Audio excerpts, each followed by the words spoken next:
I want you to take a second and imagine your life exactly 6 months from today. Now, I'm not talking about a fantasy version that's impossible to obtain or a perfectly curated aesthetic. I want you to imagine a real structural shift in the way you exist in the world. Because 6 months from now, your life could be fundamentally different. But it won't be different because you found a new mantra or a pretty little 5 a.m. morning routine. It will change drastically because you finally learn how to use every single part of yourself. See, here's the gag. Most people aren't actually stuck because they lack healing or information. Look around. We don't have a knowledge problem. We know exactly what we have to do foundationally to achieve. Most are stuck because they've been conditioned to abandon half of who they are. And because of this disrupts their ability to execute this knowledge in their own life. We've been taught, especially as women, that only certain parts of us are acceptable. We're praised for being warm, accommodating, and perpetually nurturing. We're told that our only power is our softness. But softness without a backbone eventually collapses under the weight of everyone else's needs. And getting shamed for embracing all sides of who you are is a genderless commonality. Because while I speak a lot to the female experience of being too much or not soft enough, this balance is universal. Regardless of your gender, we all carry masculine and feminine energies. The masculine provides the container, the boundary, and the logic. The feminine provides the flow, the intuition, and the life force. And when those are out of balance, your life feels like it's constantly tilting. And on the same side as femininity and masculinity is shadow and light. It is simply balances that help your being become whole. But we as humans lack that focus. Duality is a system that brings that structure back into your life. Duality, as I teach it, is not about dissolving the ego or transcending the human experience. It's about mastering it. It's about the intentional integration of your light and your shadow, your feminine and your masculine. Today, I am breaking down a 6-month framework I call the Duality Reset. 6 months, 6 phases, 6 practices. Each month builds on the last to rewire how you view and operate with your light and shadow, turning it from an internal competition to evolutionary composition. But I do want to point something out that's trending on social media right now, and that is called dark femininity. The problem with dark femininity is that it's unbalanced. It asks you to bring your darkness, your shadows to the forefront, but in tune, it asks you to sound out your light. It digs, but not deep enough to provide any real, lasting changes. Embracing your shadow excessively will lead you to become destructive and bitter over time. However, light without a shadow becomes a form of self-erasure. It will make you feel forgotten, walked over, or lost. Duality here, it allows you to become blissfully balanced as we are meant to be as humans. And throughout this video, I'm going to show you how duality functions in our lives. We'll look at what the light does and what the shadow protects. We'll talk about why people fail to execute and move past these phases, and I'll provide you practices to move from just knowing knowledge to having the mental, emotional, and spiritual tenacity to execute that knowledge in your real life. This is the Duality Reset. So let's begin. Month 1. Grief and detachment. Month 1 is dedicated to the heavy work of grief and detachment. This is where the reset actually begins, and it's rarely comfortable. What changes our lives first is never what we add to our plates. It's always fundamentally about what we finally choose to stop carrying. This month asks you to confront the emotional weight you've come to normalize. By the time most of us find this work, we are completely exhausted. This exhaustion usually isn't because life is objectively too hard. It's because we're emotionally overextended in ways we don't even realize. See, many of us are operating from a deep sense of emotional loyalty. We stay accessible to the people and roles that drain us because we feel indebted to them. We've been trained to believe that compassion is the same thing as endurance, that tolerating toxicity of others is our way to practice grace and light. Your light's been conditioned to associate being good with being available. But here your shadow understands a truth that your light often ignores. Compassion without limits isn't kindness, it is actually self-abandonment. And month 1 is about acknowledging that truth and letting the grief move through you. Your practice for month 1 is to identify 3 places where your energy is being spent out of obligation. This might be a relationship where you feel responsible for someone else's happiness. It might be a professional role where you're doing the work of 3 people. Or it might be a version of yourself you keep performing to make others feel safe.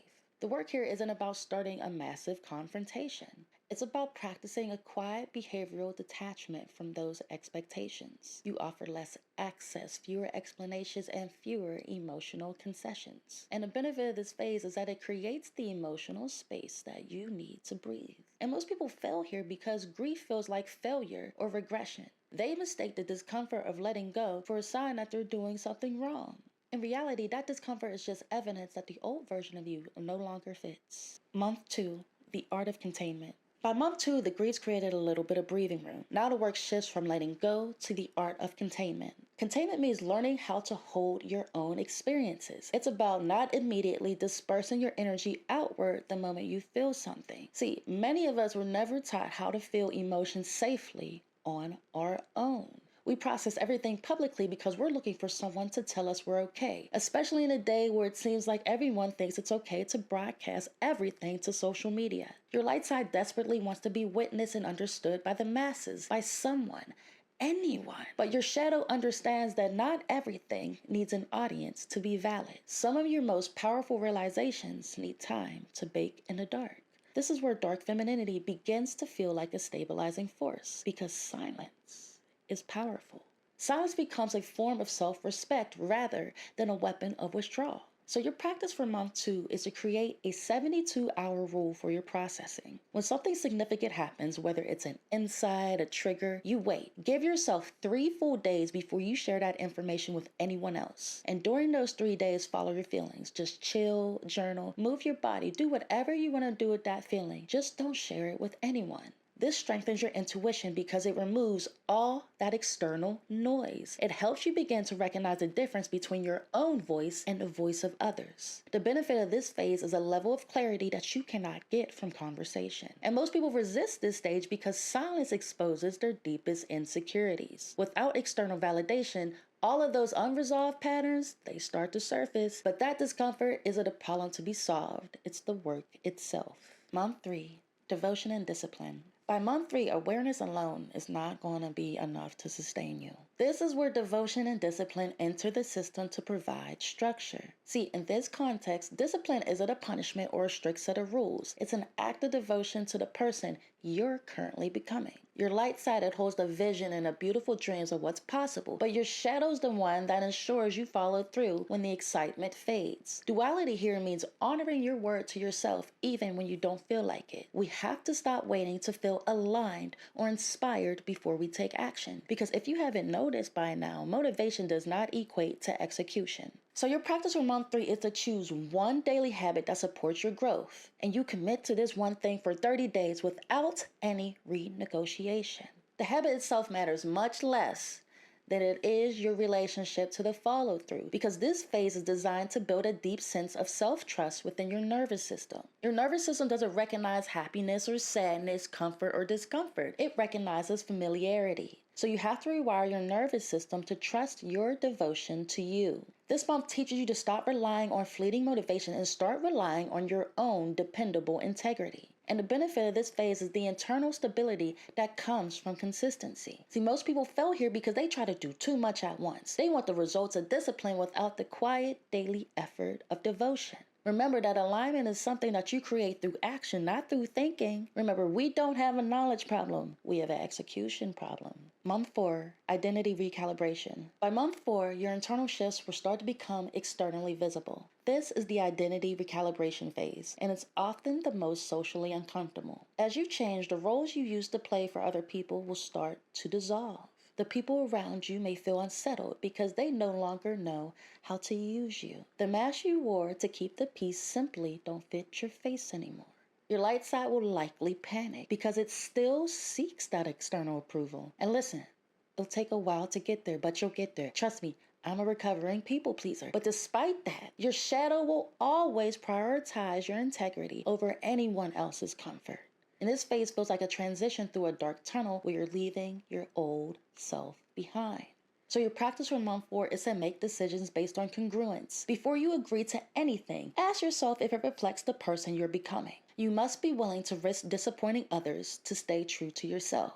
The benefit of this phase is an authentic life that actually belongs to you. Most people quit here because this recalibration can feel incredibly lonely. There's often a gap between your old connections and the new ones waiting for you. And I was so cynical during this point because it's a lot of ups and downs, and it's okay. This is not a sign of failure. It's just a sign that you're moving through a transition. This is the point where reinforcement is more important than motivation. And if you've found value for what I've shared with you so far, make sure you subscribe and support me and the fellow muses here at Duality of the Muse to stay the course. Month 5, Monument and Authority. By month 5, your nervous system begins to stabilize in this new frequency. We call this phase embodiment and authority because it changes your presence entirely. Authority in duality isn't about dominance or controlling other people. It's about an internal coherence that speaks before you even open your mouth. You're no longer reacting to the world. You're responding from a centered place. You stop explaining yourself because you realize you don't owe anyone an apology for existing in your power.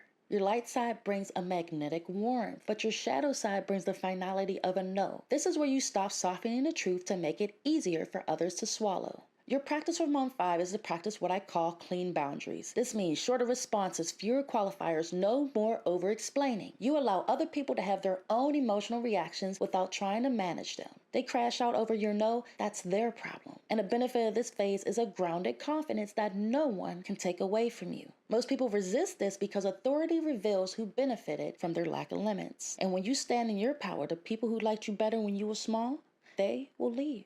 Let them go because you're finally making room for respect to meet you. Month 6, Integration. By month 6, duality is no longer something you have to consciously manage. This is the final stage of integration where your light and shadow become one. You no longer feel like you're toggling between being soft and being hard. You know instinctively when to open your heart and when to close your doors. You can engage with the world and then disengage without a single drop of guilt. This is what it looks like to be whole, unrecognizable, and fully sovereign. Your final practice for month 6 is to conduct a weekly reflection on your embodiment. Don't focus on self-critique. Focus on how your decisions actually felt in your body. Notice where there's ease, where there's tension, where there's clarity. And then use that physical data to guide your future choices without any self-punishment. The benefit of this final phase is the peace that comes with total wholeness. Most people never reach this stage because they try to rush the transformation. Integration requires a lot of repetition, a lot of patience, and a safe nervous system that trusts you. This work isn't about projecting your light or glorifying your shadow. It's about finally ending the shame around being a complete human being. A muse isn't someone who's endlessly available to everyone else's whims. A muse is someone who understands the power of their own choice. Your light creates your magnetism, but your shadow creates your sovereignty. Give yourself these 6 months to stop fragmenting yourself just to survive. And don't do it to become someone else, but to finally inhabit who you're truly meant to be. And if this resonates with you, please comment what month you feel like you're currently in your life. And if you're ready to walk this path intentionally and change your life in 6 months with this duality reset, then subscribe here to Duality of the Muse. And as always, honor your shadow, choose your light, and join me on the journey to become blissfully balanced. I'm Embody, and I'll see you in the next one.